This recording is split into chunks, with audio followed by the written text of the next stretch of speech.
네, 안녕하십니까. 2021년 10월 20일 셀트리온 한번 오랜만에 또 가보겠습니다.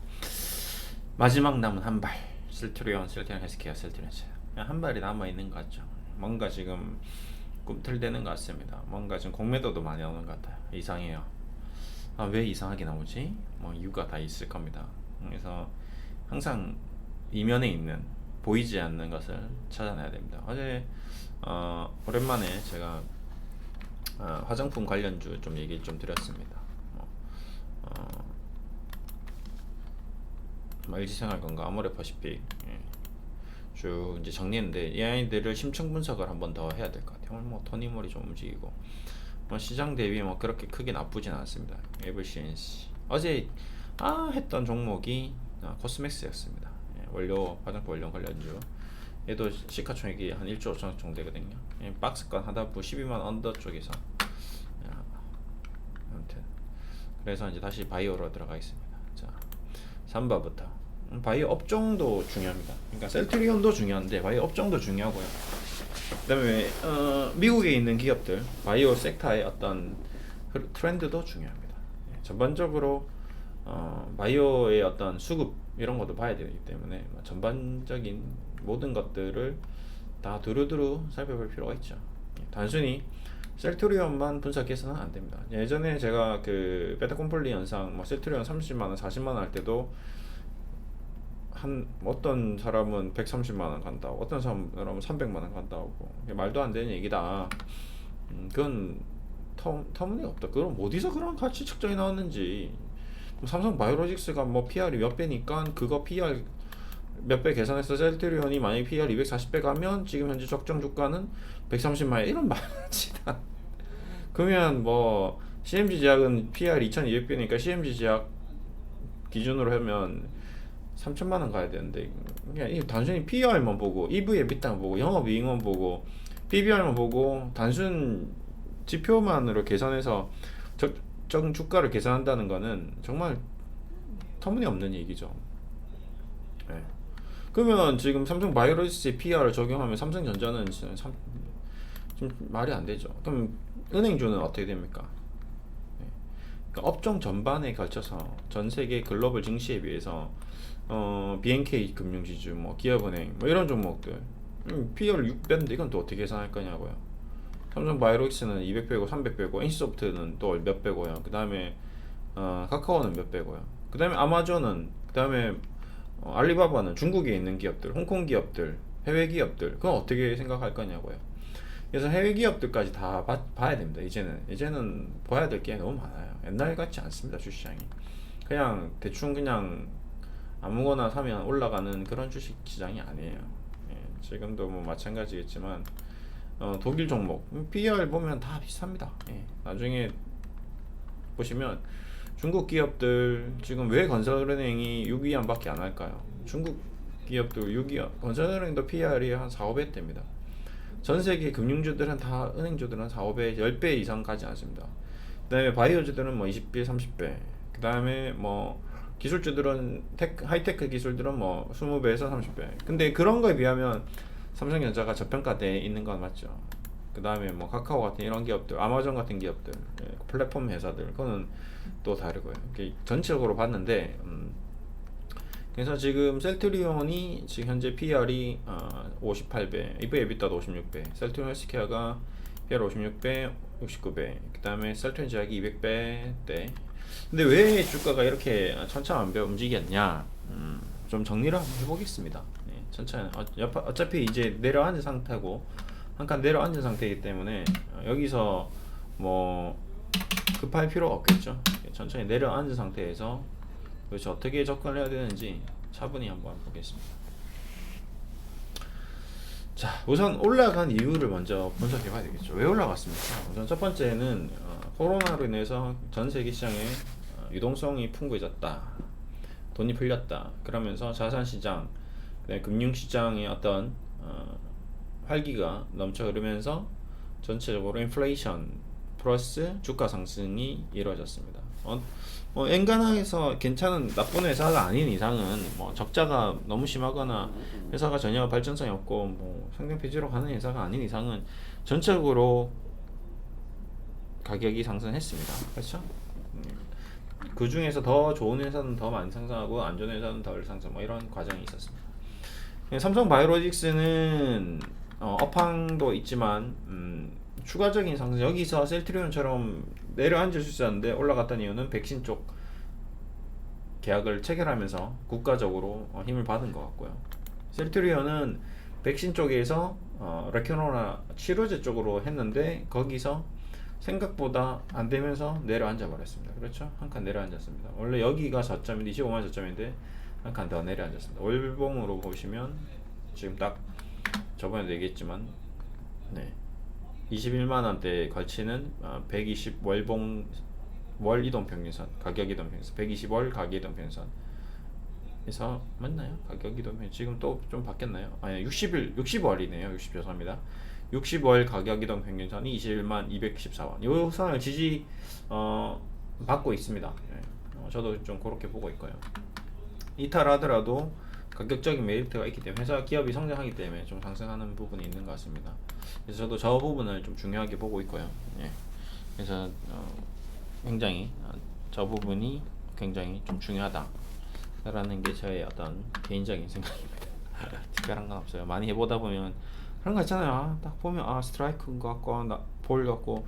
준수가 어떻게 볼과 스트라이크를 구별을 하겠습니까? 준수가 어떻게 홈런을 쳤을까요? 그 다음에 준수가 어떻게 발이 빠를까요? 저 뭐 육중한 몸무게로 도루를 어떻게 할까요? 이유는 딱 하나입니다. 남들보다 더 열심히 훈련을 했다는 거죠. 남들보다 스윙을 더 많이 돌렸고, 남들보다 더 많은 공을 받고, 남들보다 더 많은 스트라이크 아웃 당하고, 남들보다 더 많이 홈런을 쳤기 때문에 그게 볼인지 스트라이크인지 구별이 되고, 볼에는 배트가 안 나가고 스트라이크는 배트가 나갑니다. 이동 평균선도 마찬가지입니다. 일목균형표도 마찬가지예요. 보조지표들 뭐 많이 있습니다. 뭐 외국인 지분율, 그다음에 뭐 스토캐스틱, 뭐 MACD, 그다음에 뭐 볼린저 밴드, OBV, 심리도, 피벗 뭐 많습니다. 많아요. 너무 많아요. 그게 중요한 게 아니에요. 그게 정확하게 떨어지는 지표가 있을까요? 세상에 한 개도 없습니다. 단 하나도 없습니다. 하지만 그거를 자기에게 가장 잘 맞게 사용할 줄 아는, 칼도 마찬가지죠. 뭐 식칼도 있고 가열 칼도 있고 사시미 칼도 있고 긴 칼도 있고 짧은 칼도 있고 그다음에 양면 칼도 있고 다 있습니다. 근데 그거를 요리사가 얼마나 자기 손에 잘 맞게 제일 적절하게 사용하는 거죠. 물을 쓰는데 과일 칼로는 쓸 수는 없겠죠. 그다음에 과일을 깎는데 중식용 대짜 그 맥종원 쓰는 그 넓적한 그 칼을 쓰면 너무 불편하겠죠. 똑같습니다. 어떤 상황에 맞게끔 어떤 보조지표를 본인이 봐서 쓰는 거죠. 저는 그냥 가장 심플하게 일목균형표와 이동평균선 두 가지, 그 다음에 외국인 지분, 그 다음에 수급 위주로 체크를 합니다. 그 다음에 이슈. 그래서 이제 마지막 한 발은 뭘까? 여러분도 되게 궁금하실 거고 저도 그 부분에 대해서 지금 집중적으로 생각을 하고 있습니다. 저는 좀 볼게요. 그래서 올라간 이유가 있고 떨어진 이유가 있습니다. 올라간 이유는 레캐노라가 대박을 칠 것 같아서, 히트를 칠 것 같아서 올라갔고, 그 다음에 램시마 SC가 폭발적으로 수익을 가져다 줄 것 같았고, 그 다음에 나머지 애들도 다 수익이 더 증가될 거라고 생각하고 주가는 선반영되어서 설레발을 쳤습니다. 그렇죠? 김치국부터 마신 거죠. 다 마셨어. 진짜 너무 좋아. 130만원 간대. 300만원 간대. 미친듯이 샀죠. 신용 질러. 오케이. 미수 해. 했어. 그 사람만 믿고 맨날 그 사람 방송 봅니다. 유튜브 방송 보고 믿고 갑니다. 근데 그 사람이 검증받은 사람도 아니고 누군지도 아니고 얼굴도 안 보이고 그냥 목소리가 맨날 나오는데 간대. 가나보다 해서 홀딩합니다. 갑니까? 안 가죠. 유튜브라는 게 많은 정보를 제공하긴 합니다. 많은 구독자들에게 도움을 주기도 합니다. 근데 반대로 모든 건 장단점이 있습니다. 장단이 있죠. 좋은 점도 있고 단점도 있습니다. 정보성이, 접근성이 용이하고 많은 정보를 포함하고 있는 것 같지만 실질적으로 핵심 정보가 부족한 게 유튜브입니다. 정말 알짜 정보를 무료로 나눠주기가 쉽지 않습니다. 예. 그리고 지금 대부분의 유튜브의 어떤 유튜버들은 좀 특징적인 게 뭐냐면 약간 손흥민 같은 거죠. 박찬호 같은 거죠. 추신수 같은 거죠. 일정 부분 자기의 어떤 능력치의 정점에 다다랐을 때 올라옵니다. 나오고요. 출연하고 그래야지 구독자 수가 늘겠죠. 그래요. 그 사람들은 돈을 많이 벌었습니다. 뭐 닥터 K, 뭐 슈퍼 K, 뭐 200억씩 벌었어요. 주식에서. 뭐 단타 트레이더들 잘 번 애들이 있습니다. 근데 그 아이가 그렇게 나와서 구독자 수 50만 명, 100만 명 돼서 결국에는 그 방송을 본다고 그 사람처럼 되느냐? 절대 안 되죠. 아무리 우리가 손흥민 방송을 본다고 해서 축구를 좋아하는 저도 손흥민 같은 슈팅이 나올 리가 없습니다. 아무리 저 연습해도 안 돼요. 맨날 축구 가서 혼자 연습하고 해도 안 됩니다. 왜 그러냐면요. 손흥민은 10년, 20년 죽기 살기로 그렇게 했고 그 정도의 신체 능력을 타고났고 그동안 자기가 뼈를 깎는 고통을 통해서 그 슈팅이 나오는 거거든요. 근데 일반인은 안 나오죠. 주식도 마찬가지입니다. 지금 셀트리온을 이렇게 딱 쳐다보고 있으면 뭐가 나올까요? 안 나오죠. 절대 나올 리가 만무합니다. 그 와중에서도 기술적으로 테크니컬하게 단기적으로 기술 트레이딩 하는 사람들이 있을 거예요. 저는 있다고 봅니다. 그리고 많이 수익을 냈다고 봅니다. 왜 그러냐면 셀트리온은 너무나도 많은 매수세가 항상 잔존하고 있기 때문에 조금만 움직여주면 수급적으로 금방 움직여줍니다. 그렇기 때문에 뭐 단기적으로 2, 3% 뛰기는 너무 쉽죠. 너무 재밌고 너무 깔끔하게 됩니다. 예. 예. 아마 뭐 요 며칠 사이에도 몇 번 그렇게 수익을 내신 분들도 꽤 있을 거예요. 예. 저는 그 부분이 있다고 저는 생각하고 있고요. 예. 저도 개인적으로 조금 저 지인들, 뭐 친구들, 뭐 이런 분들에게 셀트리온이 21만원 전 언더 주위로 오면 사 그냥 올라와 이게 몇 번 수익 내셨다고 이제 답이 왔더라고요. 예. 그래서 제가 보는 거는 요 21만원, 21만원 그러면 올라온다. 셀트리온 힘이 좋기 때문에 올라온다. 대신에 너무 길게 보지 마. 수익 나면 정리해. 수익 나면 단기적으로 좀 트레이딩을 해라고 좀 얘기를 했습니다. 왜 그러냐면 또한 마찬가지로 지금 흐름이 이 아이들이 장악을 하고 있다. 공매도. 공매도들이 이유는 알 수 없어요. 저도 정확하게 왜 얘네들이 공매도를 이렇게 미친듯이 치는지는 당사자가 아닌 이상은 100% 알기 어렵죠. 하지만 뭐 두 가지 정도 보고 있습니다. 첫 번째는 시장 전체적으로 공매도가 늘었습니다. 그건 맞아요. 셀트리온뿐만 아니라 저번에도 한번 얘기 드렸는데 공매도 급증 종목들 쭉 얘기했죠. 특히 뭐 신세계 이런 것들 미친 것 같아요. 미친 것 같죠. 어제도 30% 그냥 맨날 2-30%예요. 이런 거는 설명하기 어렵잖아요. 신세계 지금 백화점 가면 사람들 버글버글 하고 있고요. 너무 잘 되고 있습니다. 면세점도 이제 오픈한대요. 근데 미친 듯이 공매도 치고 있습니다. 뭐 어떻게 설명할 거냐고요. 그러니까 우선 공매도가 단순하게 그냥 하방으로 수익을 내기 위해서 지금 시장에 늘어났다라고는 좀 보지 않습니다. 그래서 전체적으로 공매도가 좀 포지셔닝이 좀 많이 되고 있다. 해지 차원인지 뭔지는 모르겠으나 그냥 뭐 일단 해보자.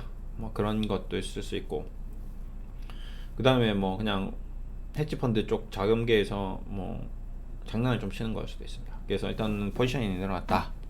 두 번째 보는 게 이거를 좀 싸게 살려고 개미 물량을 좀 털려고 요거 부분이 좀 있지 않나. 근데 그런 게 신세계도 그렇죠. 저는 신세계 지금 좋게 보고 있거든요. 신세계를 사야 되는데 이 공매도가 너무 많이 나니까 이거를 잠을 좋다라고 얘기를 못 해주는 거죠. 저 또한 기관들도 이걸 좀 사야 될 것 같은데 지금 실적도 좋은데 오팡이 이제 내년부터 좀 좋아질 것 같은데 면세점 쪽으로 터질 것 같은데 이 공매도가 너무 많이 나오네. 좀 아닌가 보다. 개인들도 가지고 있는 분들도 손절해야 되나? 안 되겠다. 손절해야겠다. 손절을 막 하는 거죠. 그 물량을 좀 잡기 위함이 아닌가. 그래서 셀트리온 쪽도 좀 그런 쪽이 아닌가. 그런 생각도 하고 있습니다. 혼자 이게 맞느냐 틀리냐는 아직 저도 모르는 거죠. 나중에 뭐가 이제 터져야 되니까. 그러니까 공매도를 칠 수 있다는 거는 정보가 풍부하다는 거고 지금 셀트리온 쪽에 좋은 정보가 있는데 마지막 남은 한 발이 있는데 그걸 알고 미친 듯이 공매도를 칠 수도 있다는 거죠. 그러면 공매도를 치는 물량 때문에 겁나서 개인들 물량이 쭉쭉 빠져나가면 그걸 다 받아내서 다시 한번 크게 들어올리려고 하는 거지. 뭐 그런 과정이 필요하거든요. 지금도 HLB 막 급락하고 있는데 HLB도 그런 과정이 있었습니다. 과거 이때. 예. 그런 과정을 저도 많이 목격했기 때문에 공매도 열리자마자 미친듯이 공매도 쳤었거든요. 3만원대. 근데 진짜 공매도가 나올 때 그러면 이거 물량을 그러면 3만원에 공매도 이만큼 이렇게 많이 때려 부었다면 2만원에 다시 매수를 했었어야 되는데 2만원에 매수하지 않고 계속 3만원대에서 공매도가 미친듯이 나왔으나 결국에는 36,000원, 4만원, 6만원, 7만원 갔다는 거죠. 그러면 공매도 세력과 매집 세력이 동시에 움직였다 이렇게 볼 수도 있는 거죠. 무슨 말이냐, 공매도를 치면서 한편에서는 통정 매매가 이루어진 거죠. 통한 거죠. 공매도와 공매도 A사와 매집 B사가 같은 계열사인 거죠. A는 미친듯이 공매도를 칩니다. 그 공매도 누가 받죠? B가 받는 거죠. 예. 그러면 주인 뭐 특별한 게 없는 겁니다. 그러고 나서 그 공매도로 인해서 또 물량이 쏟아져 나오는 거는 또 C가 또 받습니다. 결국에는 공매도 물량들을 다 정리하는 듯 하지만 결국에는 공매도 치고 또 다음날 그 공매도 수량만큼 치는 듯 하고 또 다시 숏커버 다 하는 거죠. 오늘 20% 공매도 쳤습니다. 내일 20%그 공매도 했던 걸 다 샀어요. 근데 산 게 공시가 되나요? 안 나요. 그 다음날 또 20% 칩니다. 공매도 쳤어요. 그 다음에 또 주식을 다 걷어 드립니다. 그러면 실적으로는 그 사람은 공매도 이렇게 잔고만 나오지 실적으로 공매도 한 게 아니거든요. 그렇잖아요. 지금 셀트리온도 마찬가지고 공매도가 이렇게 많이 나왔으나 신세계도 공매도가 많이 나왔으나 공매도를 하고 포지션 정리인 거 숏커버링 나오는 거 없잖아요. 잔고가 있나요? 없잖아요. 대차 거래하는 상관이 없습니다. 대차는 이미 거래를 한 거고 이걸 대차를 체결한 거랑 공매도랑은 전혀 연관성이 없어요. 개연성이 없습니다. 그 다음에 누적 공매도량 나중에 뭐 어떤 뭐 예를 들어서 패를 전부 다 보여준다면 이건 주시장이 아니겠죠. 예를 들어서 뭐 골드만삭스가 셀트리온을 공매도를 몇만 주 한 상태이다. 이걸 공개하면 그건 재미가 없는 거죠. 우리도 마찬가지입니다. 반대로 내가 셀트리온을 골드만삭스가 몇만 주 보유하고 있다. 이거 공시할 의미가 없거든요. 5% 이상 뭐 기업의 적대적 인사병 M&A를 할 게 아니라면 그 보유 수량은 비공개입니다. 그거는 그것까지 제가 셀트리온을 몇 주 갖고 있는지 여러분한테 공개할 필요가 없는 것과 신한금융투자가 셀트리온을 몇 주 갖고 있는지 공개할 필요가 없는 이유가 같은 거고, 공매도 잔고도 내가 공매도를 3% 정도 쳤는데 너 3%를 친 거에 대해서 공개할 필요가 없는 거죠. 그런 거죠. 예. 그렇기 때문에 그들이 그 위에 있는 거거든요. 예. 그래서 그게 저도 마찬가지겠지만 뭐 신한금융도 마찬가지겠습니다. 오늘 10% 샀어요. 내일 10%다 팔았어. 그럼 포지셔닝이 빵인 거죠. 공매도도 마찬가지입니다. 오늘 거래 비중에 10%를 공매도하고 내일 10%다 숏커버 해버리면 공매도 잔고는 빵인데 실적으로는 공매도가 한 것처럼 보여지는 거거든요. 그러니까 실적으로는 공매도 잔고가 비율이 많았다고 해도 무조건 이게 떨어지는 이유가 아닐 수도 있다는 겁니다. 그래서 단순히 공매도가 많이 나오니까 이 종목은 아니다 라고 판단할 수는 없다는 거죠. 그래서 좀 정리를 또 하겠습니다. 그래서 올라갔던 이유는 시장의 어떤 유동성, 그 다음 레키노나, 그 다음에 램심 SC. 떨어졌던 이유는 시장의 유동성은 유지되나 레키노나가 기대보다 안 좋았고, 그 다음에 램심 SC도 기대보다 안 좋았고, 그러다 보니까 기대보다 실적이 안 좋게 나올 거다 해서 거품이 싹 걷어졌습니다. 그러나 그 마지막 남은 한 번 뭘까? 그걸 해볼 수 없는 거죠. 자, 셀트리온이 10만원에서 30만원, 40만원 찍고 이때 레키노는 없었고요. 램심 SC 안 나왔었습니다. 그런데 주저앉았어요. 그래서 이제 폭락이 나오는가 싶었지만 결국에는 코로나 터지고 시장이 주가가 망가져야 되는데 안 망가지더니 날라갔습니다. 다시 40만원.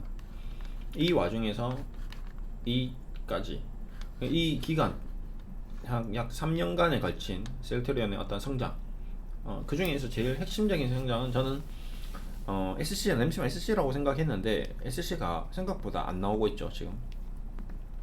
그게 좀 의아스럽습니다. 피하형 주사에서 죄송합니다. 예, 죄송합니다. 피하 주사로 바뀌었으면 SC로 피하로 바뀌었으면 서정리 회장의 셀트리온이즘을 책 읽어봤을 때는 정말 편리하고 집에서도 쓰고 매출이 급증할 거라고 난 생각했는데 그렇지 않네. 왜 그럴까? 잠시만 SC가 왜 이렇게 피하 주사로 했는데 그냥 자기가 넣을 수도 있는데 아니면 병원 가도 의사가 뭐 간호사 그냥 쉽게 띵 넣으면 되는데 효능이 안 되나? 아니 효능도 좋다고 했는데 그냥 신약이 별론가? 신약도 잘 나오는데 공장도 증사를 했는데 이 전체적으로 봤을 때는 제 개인적인 생각은 그럼에도 불구하고 전체적으로 전 세계 글로벌 제약사 바이오 기업들에 대비해서 멀티플이 좀 높다, 그냥 고평가돼 있다라는 거죠. 지금 30만 원대는 여전히 지금 PR이 30배 이상이죠. 50배, 60배 뭐 이렇게 돼 있다 보니까 삼바는 어떻게 설명할 거냐. 삼바도 높은 건데 삼바는 삼성에서 계속 때려 부으니까 돈을 더 성장할 거라고 보고 이제 그렇게 된 것 같고. 그래서 제 생각은 마지막 이제 결론은 여기서 셀트리온 헬스케어 쪽, 그 다음에 셀트리온 이제 합병 이슈가 좀 지금 계속 불거지고 있는데 제가 봤을 때는 합병은 일시적인 이슈가 될 수는 있으나 너무 많이 울려먹었죠. 그래서 합병을 뭐 공시하면 이제 한 발이 되긴 할 겁니다. 합병 일정, 뭐 합병 막 소량 이러면 한 발 나올 수 있겠죠. 그러면 이제 일시적으로 왜 그러냐면 지금 가격대가 너무 밑에 있으니까. 그래서 뭐 이제 공시 이런 기사 말고요. 제가 생각하는 이제 이런 거 그냥 뭐 어제도 나왔던 뭐 지금 비상장 쪽에서 뭐 나왔다 뭐 이런 것들 앞으로 뭐 어떻게 하겠다 뭐 이런 것들은 뭐 서정리의 인터뷰 이런 거는 의미가 없고 진짜 정확하게 땅 하고 공시가 나오면 그건 또 한 발이 될 수 있을 것 같습니다. 그렇죠? 빵 한번 뜨겠죠. 갭 상승 출발하겠죠. 그다음에 두 번째 유럽 승인이죠. 유럽 승인, FDA 승인. 여기에 또 나오면 뭐 지금 코로나 치료제 알약 가격만 해도 어마어마하게 비싸더라고요. 그러면 뭐 그게 레크노라랑 경쟁력에서 문제가 없을 것 같다. 뭐 간편하게 먹는다 하더라도 어차피 병원에 입원한 상태인데 뭐 약으로 복용하나 뭐 주사 맞나 뭐 크게 차이가 없겠죠. 근데 유럽 승인을 받는 거는 차이가 굉장히 클 겁니다. 유럽 승인, FDA 승인 이쪽에 한번 땅 터져주면 한 발이 빵 나오겠죠. 그러면 두 발이네요. 한 발은 아니고 두 발. 아예 사정리 회장도 이것이 상태가 좀 너무 지금 심각하게 걸러간다. 이대로는 도저히 안 되겠다. 그래서 이제 이미 이제 미리 공시를 준비하고 있을 수도 있는 거죠. 합병 공시, 그다음에 유럽 승인도 10월 초반쯤에 나올 거로 봤는데 지금 벌써 10월 20일이고 연말쯤에 월말이나 11월 뭐 늦어도 다음 달까지는 뭐가 하나 나오지 않겠는가라고 생각하고 국민도가 미친 듯이 때려놓고 다 걷어들인 뒤에 유럽에서 발표한 날짜 대략 정보 받아가지고 그때 한번 할 수도 있는 거. 그래서 저는 일단은 그렇게 보여요. 뭐 여러분도 뭐 대동소이하겠지만 이제 중요한 거는 이제 아까도 얘기했듯이 21만 원, 21만 원, 21만 원 언저리 오면 좀 적극적으로 좀 대응을 해야 되지 않겠는가. 그걸 준비해서. 근데 뭐 안 올 수도 있고요. 어떻게 될지는 알기가 쉽지 않습니다. 아무튼 셀트리온은 항상 초유에 저도 관심을 가지고 늘 이 종목은 빠지면 올라온다. 앞으로 우리나라의 미래를 짊어지고 가는 회사이기 때문에 이게 뭐 삼성전자 바이오 기업의 삼성전자 같은 기업이죠. 뭐 PR이 뭐 50 빼고 100 빼고 가네. 뭐 전기차나 뭐 이런 것들을 감안했을 때 전기차 산업이 리튬 제가 봤을 때 한번 삐끗할 수 있는 게 테슬라에서 아무리 전기차를 많이 만들어도 리튬이 전지가 못 받쳐주면 한번 휘청 한번 할 수 있는 순간이 올 거라고 저는 보고 있거든요. 근데 바이오 쪽은 우리 인간이 영원히 오래 살고 싶은 욕망이 있기 때문에 끝없는 삶의 어떤 풀리지 않는 숙제, 오래 살고 싶은 욕망, 그걸 해결하기 위한 셀트리온의 어떤 노력 때문에 굉장히 계속 성장할 거라고 저는 보고 있습니다. 그래서 아마 제가 자문을 하는 그날, 마지막 그날까지 셀트리온을 분석하고 자문하고 뭐 중간중간 신호를 보내주지 않을까, 그런 생각을 하면서 셀트리온만큼은 빠삭하게 좀 파고 있자. 그래서 저도 셀트리온 관련 책도 정말 많이 사서 읽어봤고요. 제 주식의 어떤 오랜 자문의 경험과 매매의 경험과 노하우와 그다음에 셀트리온 회사의 주가 움직임과 이런 것들을 종합적으로 심층적으로 분석을 해서 여러 가지 얘기를 나눠드리고 있습니다. 아무튼 늘 얘기하지만 빠지면 올라온다. 셀트리온 완전 이제 거의 다 빠진 것 같은데 21만 원 그리고 이제 마지막으로 세 번째가 이제 베타 콤플리 현상. 오히려 실적 발표를 하고 나면 한 칸 올라갈 수도 있다. 왜 그러냐면 셀트리온은 그래 왔다. 생각보다 이제 셀트리온은 이제 실적 발표할 때쯤 되면 실적이 3분기는 이미 나왔다고 봐야 되죠. 예, 안 좋다고. 이제 셀트리온 실적 발표하는 날 뭐 저번에도 그랬지만 2분기 실적 발표도 그랬지만 기대치 한데 약간 흔들리다가 날라갔고, 또 이번에 마찬가지 3분기 실적 발표했는데 그날 장 열리고 안 빠진다? 그러면 이제 그날이 거의 마지막 막바지다. 그날을 한 21만원 언저리 20만, 그때 만약에 그 전에 뭔가 글로벌 금융시장이 폭락해서 뭐 하더라도 20만원은 좀 붕괴되지 않지 않겠는가 생각하고 있습니다. 오늘 이렇게 좀 마무리해 드릴게요. 감사합니다. 그럼 거의 이제 정리를 하면 합병 공시, 두 번째 유럽 승인 공시, 다 공시죠. 이 두 가지는 공시가 나와야 되고요. 마지막 세 번째는 또 공시네요. 그렇죠? 3분기 실적 공시, 그러니까 세 가지 공시, 3공시네요. 30이에요. 30, 30 있어요. 그럼 마지막 남은 세 발인데요, 한 발이 아니고 바꿔야 되나? 제목 바꿔야겠다. 마지막 남은 세 발, 죄송합니다. 한 발일 줄 알았는데 세 발이었네요. 이렇게 마무리하면서 끝내겠습니다. 감사합니다.